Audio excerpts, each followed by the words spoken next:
प्यारे बच्चों, आज मैं कुछ ज़्यादा प्रसन्नता महसूस कर रहा हूँ। इसका कारण ये है कि हमने 2-3 दिन से आपको जो पढ़ाया, आप पढ़ रहे हैं हिंदी पद्य में और अंग्रेजी पद्य में। छात्र होमवर्क करके मेरे पास लगातार भेज रहे हैं, तो मुझे ऐसा लग रहा है कि मैं जो ये परिश्रम यहाँ कर रहा हूँ ऑनलाइन, ये सार्थक सिद्ध हो रहा है और मेरी सफलता आप लोगों के होमवर्क पर ही आधारित है। आप लोग अधिक से अधिक होमवर्क करके अपने होमवर्क की जांच करवाते रहें और मैं इसको रोज़ आपके पास आपकी कमियों को, आपकी विशेषताओं का उजागर करता रहूँगा। और इसके बाद आज हम फिर आपको ले चल रहे हैं हरिऔध के प्रवास की ओर, जिसका 12वां पद्यखंड आप शुरू करने जा रहे हैं। प्रसंग आप अच्छी तरह से जानते हैं कि राधा विरह अवस्था में है, श्री कृष्ण का मथुरा चले गए हैं और वो पवन को दूधिका बना करके अपना संदेश श्री कृष्ण के पास भेज रहे हैं। तो बहुत सी बातें बता चुकी हैं। पवन अभी राधा के पास ही टिकी हुई है। अब वो श्री कृष्ण को पहचानने के लिए कुछ खास बातें बता रही है कि पवन जाने के बाद श्री कृष्ण को तुरंत पहचान लेगी और जा करके उस राधा का संदेश उनको दे देगी।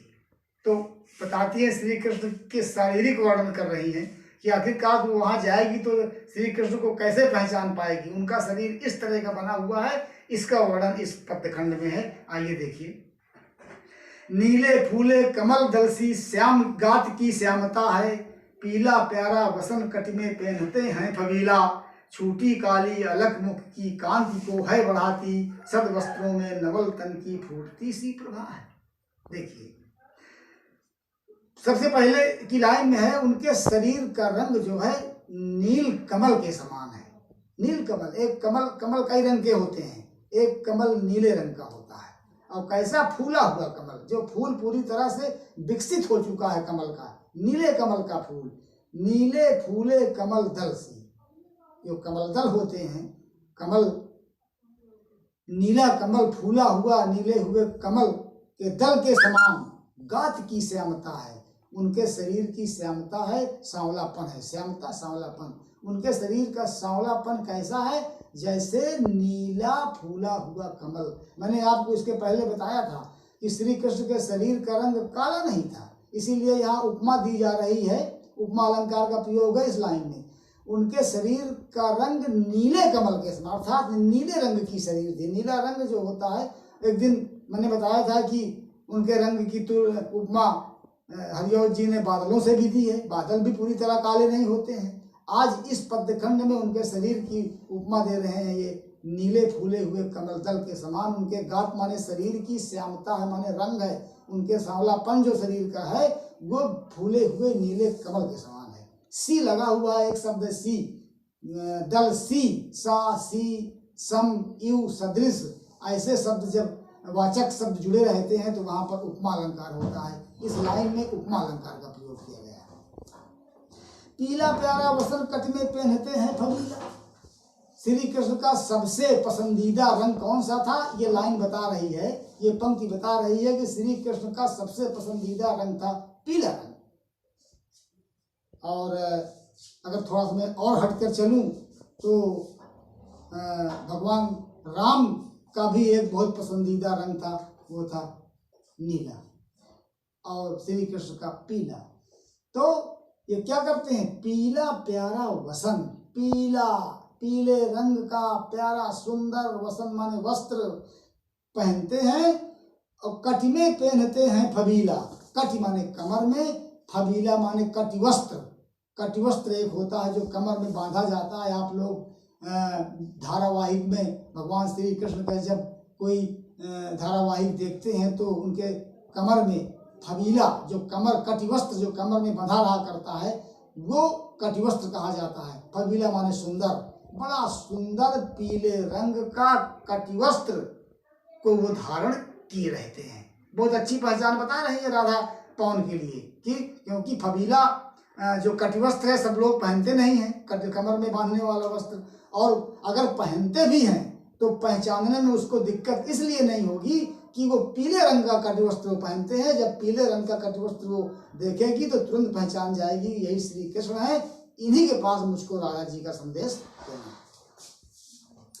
छोटी काली अलग मुख की कांति को हर बढ़ाती। अलग माने होता है बालों की लटें, बालों की लटें।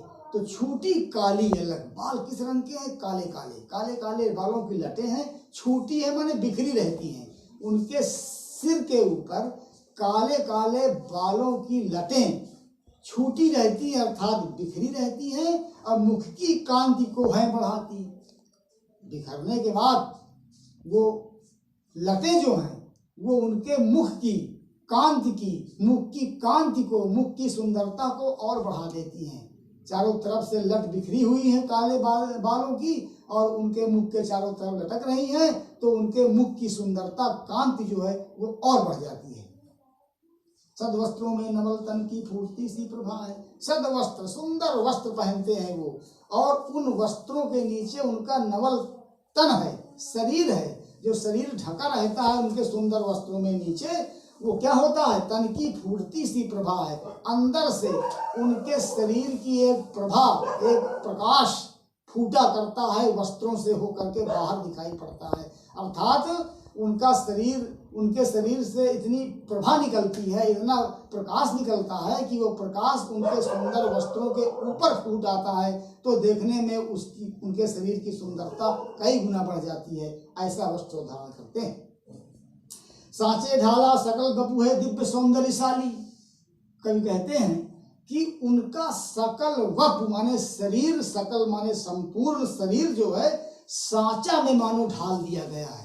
आप सांचा जानते हैं? सांचा क्या होता है? सांचा जैसे किसी चीज को बनाने के लिए एक सांचा होता है, उसमें उसको डाल दिया जाता है तो अपने आप में सांचा बन करके निकल। जैसे साबुन है, साबुन जो है ये सांचा इसका होता है, सांचा में डाल दिया जाता है। या आप कह लीजिए जो ईंट बनती है भट्ठों में, इसका सांचा होता है और उसी में मिट्टी डाल दी जाती है और उसको पलट दिया जाता है, बहुत फर्स्ट क्लास सुंदर उसका ईंट जो है सांचे के निकल आता है। तो श्री कृष्ण का शरीर जो है सांचे में ढाला गया है, सकल वपु, सारा शरीर सांचे में ढाला गया है। अब ये सांचे में ढालने का मतलब क्या होता है, जरा इसको भी समझिए।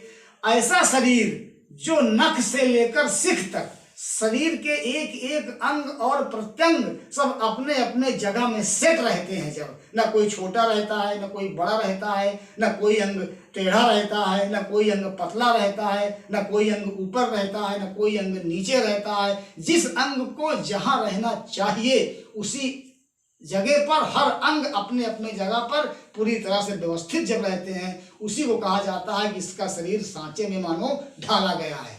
तो श्री कृष्ण का शरीर जो है सकल वपु, सारा शरीर मानो सांचे में ढाला गया है दिव्य सौंदर्यशाली। बड़ा दिव्य शरीर है उनका, उनके शरीर में दिव्यता है और बड़ा सौंदर्यशाली, बड़ा सुंदर शरीर है, दिव्य शरीर है। सब पुष्पों से सुलभ उनकी प्राण संपोषिका है।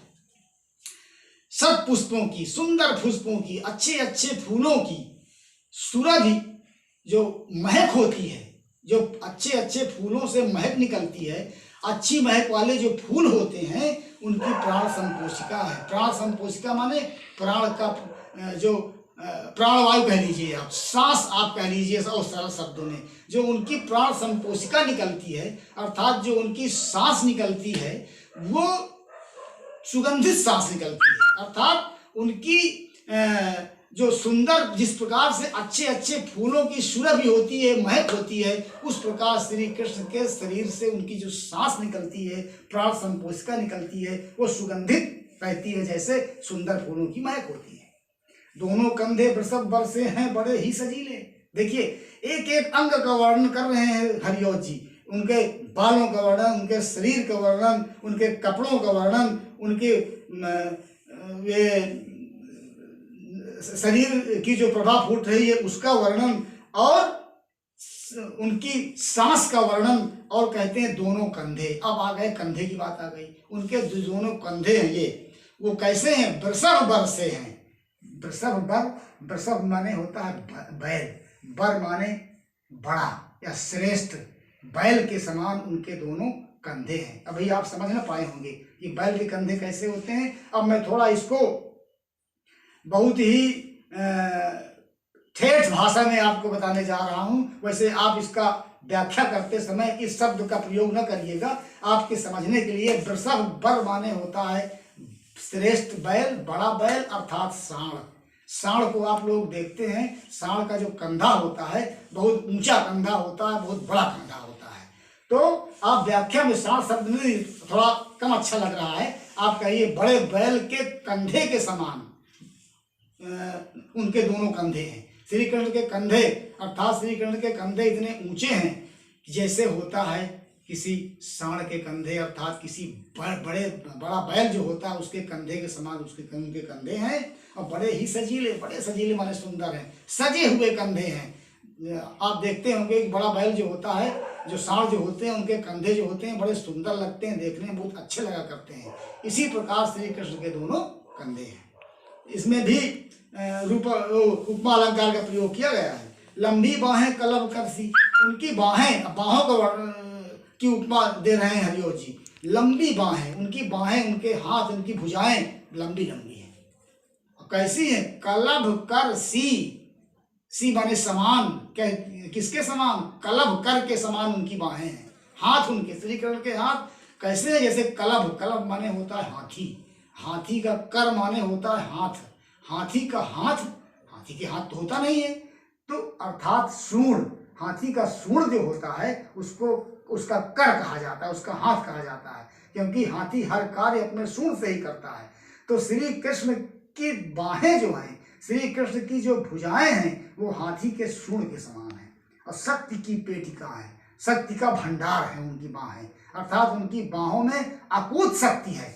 जैसे हाथी के सूंड में पूरी शक्ति भरी होती है, वो अपने सूंड से ही बहुत बड़े बड़े कार्य कर डालता है, बहुत बड़ा बोझा उठा लेता है, वही उसका हाथ होता है, उसका सूंड जो होता है। तो श्री कृष्ण की जो बाहें हैं वो लंबी है और इतना शक्ति उसमें भरा हुआ है, इतनी शक्ति भरी हुई है, शक्ति का भंडार है उनकी बाहें। जैसे हाथी का सूंड होता है, शक्ति से भरा होता है, उस प्रकार श्री कृष्ण की बाहें हैं। बच्चों, हर लाइन में, हर पंक्ति में श्री कृष्ण के पहचान की हर एक चीज की बड़ी बारीकी के साथ राधा पवन को बता रही है कि पवन को, श्री कृष्ण को पहचानने में तनिक भी देर न लगे। उनके हाथ भी देख करके, उनके कंधे देख करके, उनकी अगर प्राण संपोषिका कहीं मिल जाए देखने को तो वो भी समझ जाएगी कि यही श्री कृष्ण है। उनके शरीर का जो ढांचा है, जो सांचे में ढाला गया, उसको देख करके वो जान जाएगी। उनकी छोटी काली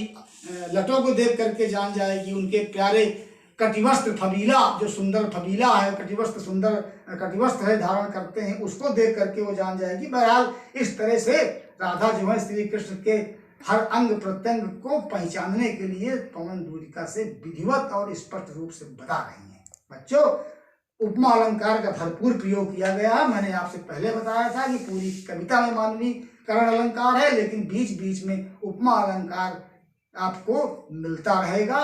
और आज यही तक इन दोनों पद्यखंडों की व्याख्या करके मेरे पास आप भेजते रहिए। कोई समस्या हो, न समझ में आए तो बताइए। वैसे हम अपनी सफलता, अपने पाठन की सफलता, अपने शिक्षण की सफलता हमारी इसी बात पर निर्भर है कि हमारे छात्र अधिक से अधिक इसकी जो हम होमवर्क दे रहे हैं इसको करके और मेरे पास तक प्रेषित करें, ताकि मैं भी देखूं और देखने के बाद मैं अपनी मेहनत को तभी सार्थक समझूंगा। जय हिंद।